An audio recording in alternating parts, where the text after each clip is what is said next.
Chennai metro rail இரண்டாவது கட்ட பணிகள் 90,000 கோடியில் 108 கிலோமீட்டர் தொலைவில் அமைய இருக்கின்றன.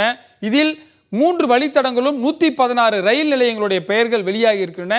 முதல் வழித்தடம் கிட்டத்தட்ட 46 கிலோமீட்டருக்கு 50 ரயில் நிலையங்களோட வருகிறது. மாதவரம் டு சிறுசேரி பாதை.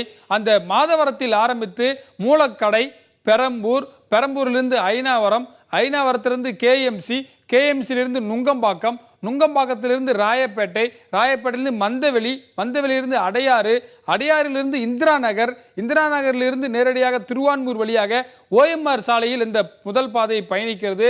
சில இடங்களில் மேல் பகுதியிலும் சில இடங்களில் பூமிக்கு அடியிலும் அமைகிறது. இதிலிருந்து நேரடியாக சென்று நேரடியாக செம்மஞ்சேரி வழியாக சிறுசேரி இந்த முதல் வழித்தடம் அமைகிறது. இரண்டாவது வழித்தடத்தில் அமையக்கூடிய ரயில் நிலையங்கள் குறித்து பார்க்கலாம். இரண்டாவது வழித்தடம் மாதவரத்திலிருந்து சோழிங்கநல்லூர் வரை 44.66 கிலோமீட்டருக்கு 46 ரயில்வே ஸ்டேஷன்ஸோட வருது. அதற்கான ரூட்ஸை நம்ம பார்த்துடலாம். மாதவரத்திலிருந்து ரெட்டேரி வழியாக கொளத்தூர் ரயில் நிலையம் வருகிறது. கொளத்தூரிலிருந்து வில்லிவாக்கம், வில்லிவாக்கத்திலிருந்து நாதமுனி ரயில் நிலையம் வருகிறது. நாதமுனியிலிருந்து கோயம்பேடு ஏற்கனவே இருக்கக்கூடிய ஜங்ஷனில் போய் ஜாயிண்ட் ஆகி அதற்கு பிறகு நெற்குன்றம், மதுரவாயில், வலசரவாக்கம் ரயில் நிலையம் வருகிறது. வலசரவாக்கத்திலிருந்து ஆழ்வார் திருநகர் வழியாக ராமாபுரம் அந்த ரூட் வராங்க.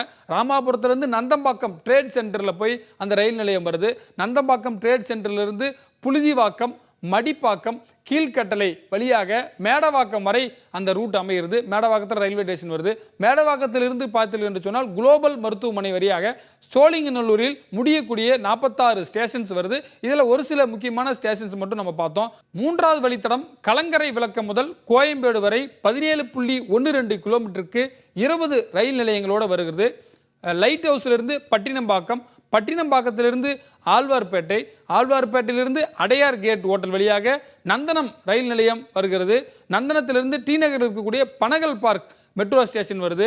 பனகல் பார்க்கிலிருந்து கோடம்பாக்கம், பவர் ஹவுஸ், பவர் ஹவுஸிலிருந்து ஆவிச்சி ஸ்கூல் விருகம்பாக்கம், விருகம்பாக்கத்திலிருந்து சாய் நகர் வழியாக சென்று கோயம்பேட்டில் இந்த மூன்றாவது ரூட் அமைகிறது.